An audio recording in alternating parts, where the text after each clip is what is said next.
So, good morning, students. So, in the last class, you know where I left. So, I have discussed this part, I think. So, question 5, how to draw Venn diagrams. 1, I show you. So, similarly, I told you to try 2 and 3, similar as 1 and 4. 2 and 4, same to 1 and 3. So, if you know 1 and 3, you know 2 and 4 also. So, you don't need to go for 2 and 4. So, next I will start now today. So what is next here?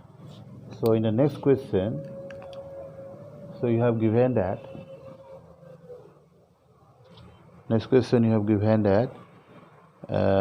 you have given a set A, you have to calculate its A dash. So in this case, suppose this is the question 6. I think it is visible. So question 6. So U is the set of triangles in a plane. So you have given what? Given U is the set of all triangles in a plane. So U is the set of all triangles in a plane, and A equal to A is what? A is the set of all triangles with at least one angle different from 60. Set of all triangles with at least one angle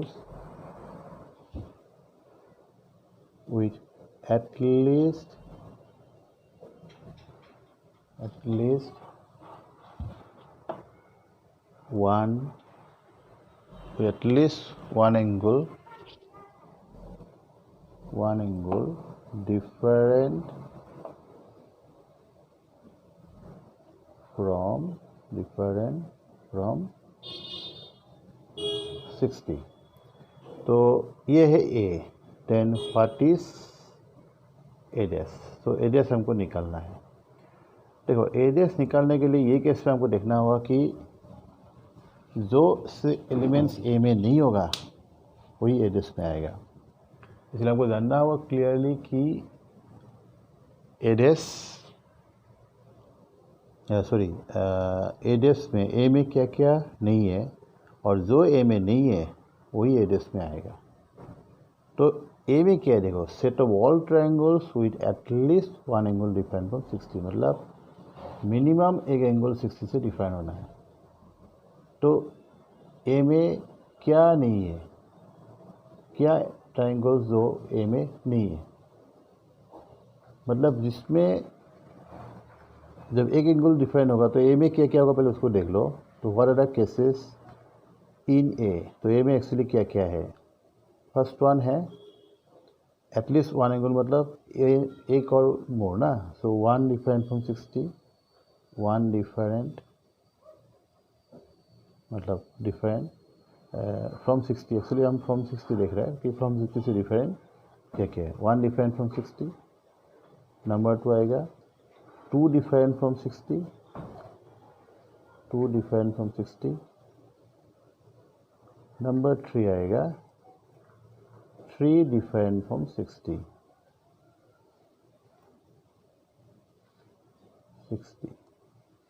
तो इसमें कौन सा case जो A में नहीं आ रहा है? ये तीनों आ रहा है A में ना.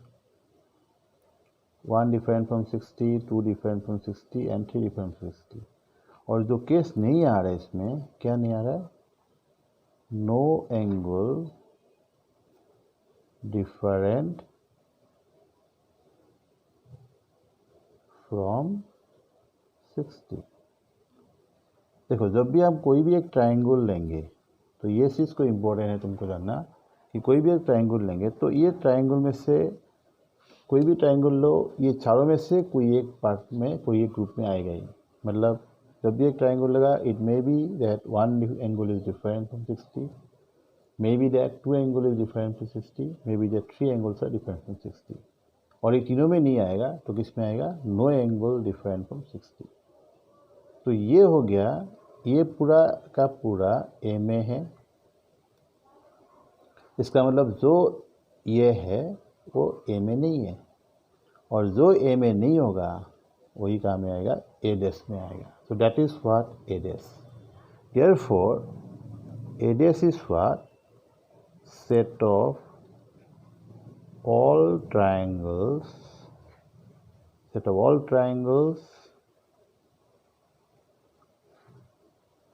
having no angle different from 60. No angle different from 60. तो इसका मतलब क्या है?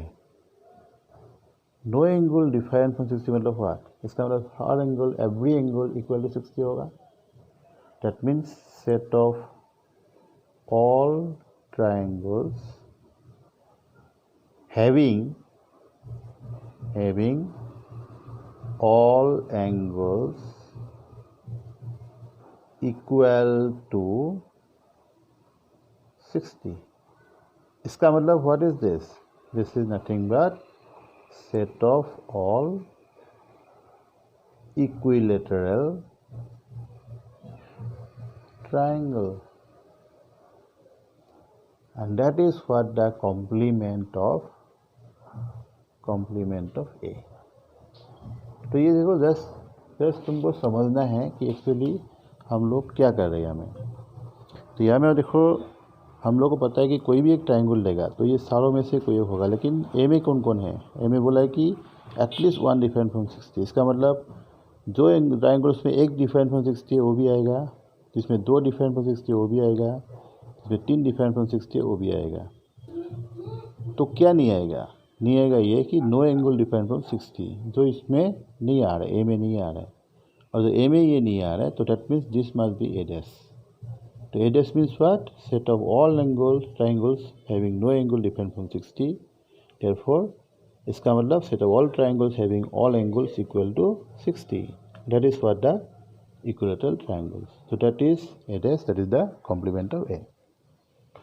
So after that, the next question 7, it's very simple, just you have to fill up the gaps. तो ये तुम लोग भी कर सकते हो, हम जस्ट दिखा रहे हैं, लेकिन तुम लोग खुद ट्राई करके देखना। ये this is already you know, A union A dash equal to क्या होता है? यूनिवर्सल सेट, क्योंकि जो ए में नहीं होगा ए डैश में होगा, पूरा को मिलाएगा तो पूरा यूनिवर्सल सेट मिलेगा हम लोग को। फिर number 2, phi dash intersection A क्या होगा? तो फाई डैश का मतलब है क्या है? Complement of phi is nothing but U, as already you have got. Then intersection A and U n intersection A का इंटरसेक्शन तो यही होगा। द नेक्स्ट 3 क्या दिया है? A intersection A dash. तो ए एंड ए डैश में तो कॉमन नहीं है, so it must be phi. Next U dash intersection A. तो यू डैश इंटरसेक्शन ए क्या होगा? यू डैश का मतलब फाई होता है, complement of everything is nothing. Phi का कॉम्प्लीमेंट यू है तो यू का कॉम्प्लीमेंट फाई है। तो इंटरसेक्शन ए, तो phi is having no element, तो इंटरसेक्शन क्या होगा? इसमें फाई होगा। तो these are very simple questions, but now come to the main point. Main point का मतलब है कि जो सेट का मेन क्वेश्चंस है, जो प्रैक्टिकल प्रॉब्लम्स है, तो वो हम लोग कैसे करेंगे, अभी ये पार्ट में आएगा। And this is the important part of sets. तो इसके लिए हम लोग को कुछ रिजल्ट चाहिए, you have to know some results. तो let's go for it. First, practical problems. So practical problems क्या होगा, उसके लिए कुछ रिजल्ट्स हमको जानना होगा। तो रिजल्ट्स क्या है? पहले हम लोग रिजल्ट्स को पहले जान लेते हैं, and if you know the results then you can easily go for practical problems. जैसे हम तुम लोग को बताया था कि एन ए, जो यहाँ में भी फिर अगेन डिस्कस होगा, एन ए का मतलब क्या होता है? एन ए का मतलब नंबर ऑफ एलिमेंट्स इन ए।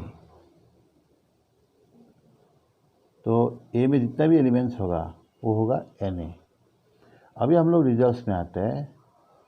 पहला रिजल्ट आएगा how to calculate how many elements will be in A union B. तो उसको निकालने के लिए हमको ये फॉर्मूला यूज कर सकते हैं, n A plus n B minus n of A intersection B. तो ये तो है, लेकिन इसको निकालने के लिए हम लोग डायग्राम से भी देख सकते हैं। डायग्राम से सबसे इजी होता है।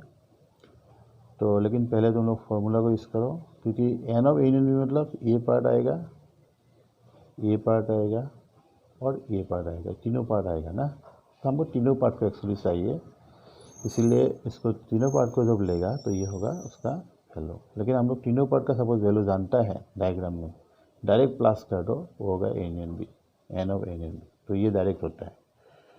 और कभी कभी ऐसा होता है कि सपोज दोनों डिसजॉइंट है, दोनों में कॉमन नहीं है।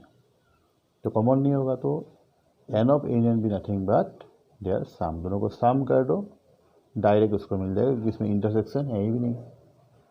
इसीलिए ये रिजल्ट होगा if A and B are disjoint. मतलब यह है कि they have no common elements, they have no common, intersection is 5।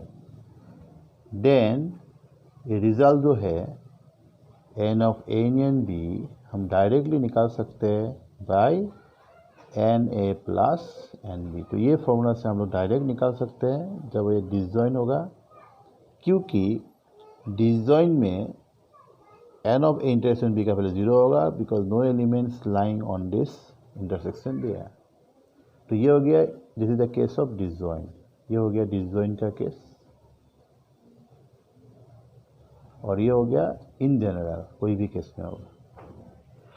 तो उसके बाद तुम लोगों को ये तो सिर्फ हो गया कि 2 सेट के लिए, लेकिन हम लोग को 3 सेट में भी जानना होगा। जैसे कि मान लो एक 3 सेट है, ए है, बी है एंड सी है, और एग्ज़ाम में जब आएगा तो 3 सेट का ही आएगा, क्योंकि 2 सेट का बहुत इजी होता है। तो ये 3 सेट में हमको निकालना है इसका यूनियन। तो उसको हम कैसे निकालेंगे?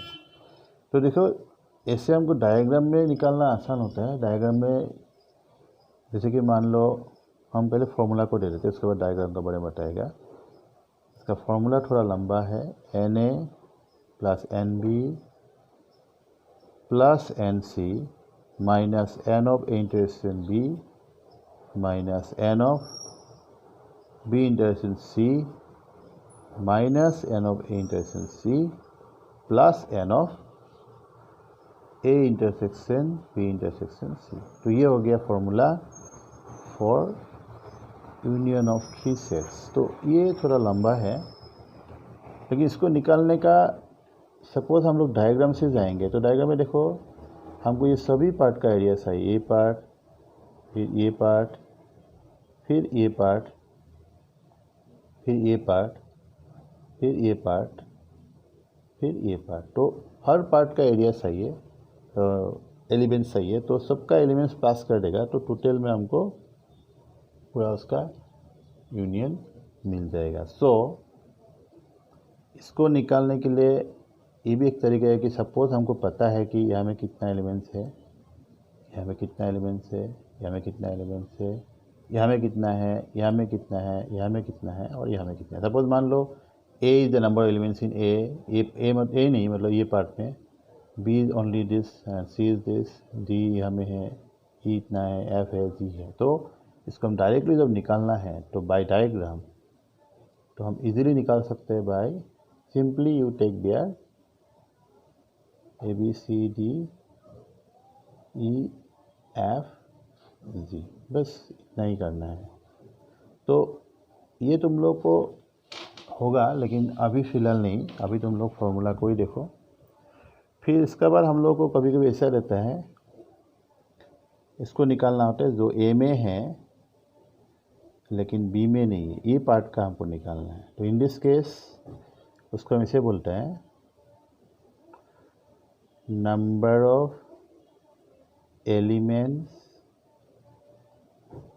इन A but not in B.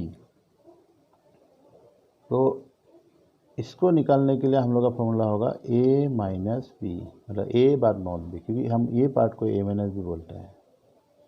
अब इसको निकालने के लिए फॉर्मूला क्या होगा, देखो ये पार्ट निकालने के लिए हम लोग a को पूरा लेगा, फिर एक का ये पार्ट को माइनस कर देगा तो मिल जाएगा। और हमको पता है कि ये पार्ट क्या होता है, a इंटरेक्शन b। तो सिंपली हम लोग subtract n of a intersection b from n a, you will get this. तो ये है, इस बी हमको चाहिए elements in A but not in B, तो ये फॉर्मूला हम लोग यूज़ कर सकते हैं। उसके बाद और भी आएगा, फिर और ऐसे होता है ना, number of elements neither in A nor in B. तो हम उसको जब लिखेगा neither in A nor in B, ना ए में है ना बी में है, तो इसको हम लोग दो तरीके से लिख सकते हैं एक्चुअली, ए डैश इंटरेक्शन बी डैश, ना ए में है ना बी में है। तो इसको निकालने के लिए हम लोग का फॉर्मूला होगा, you can go by De Morgan's law. तो हम लोग इसको पता है कि डी मॉर्गन्स लॉ से ए डैश इंटरेक्शन बी डैश को हम लोग ए यूनियन बी डैश लिख सकते हैं। और फिर इसको निकालना मतलब क्या है, ए यूनियन बी डैश का मतलब क्या होता है, if you show in diagram, तो डायग्राम में होगा ये पार्ट, ये ए है ये बी है, तो ये हो गया ए यूनियन बी ना। तो फिर ये पार्ट जो होगा, ये जो बाहर का पार्ट है वो होगा ए यूनियन बी डैश। इसका मतलब हमको ये पार्ट निकालना है, और जब ये पार्ट निकालना है तो हमको क्या करना होगा, you subtract A union B, elements in A union B from n U, that will give you number of elements neither in A not in B। तो ये बहुत इम्पोर्टेंट रिजल्ट है, इसको तुम लोगों को याद रखना होगा। तो इससे तुम लोग क्वेश्चंस को कर सकते हो। तो फिलहाल हम तुम लोग को एक्सरसाइज अभी देख सकते हो 1.6 का। तो एक्सरसाइज 1.6 का, क्योंकि ये इसमें सभी क्वेश्चन सेम टाइप का ही है, तो इसलिए हम यहाँ से एक दो क्वेश्चन दिखाएगा और बाकी तुम लोग को ट्राई करना है। सो हम आज ही उसको शुरू कर रहे हैं, क्योंकि ऐसा क्वेश्चन और भी तुम लोग को करना होगा। इन मिसलेनियस में ऐसा बहुत क्वेश्चन है और हम भी कुछ क्वेश्चन देंगे जो तुम लोगों को करना होगा।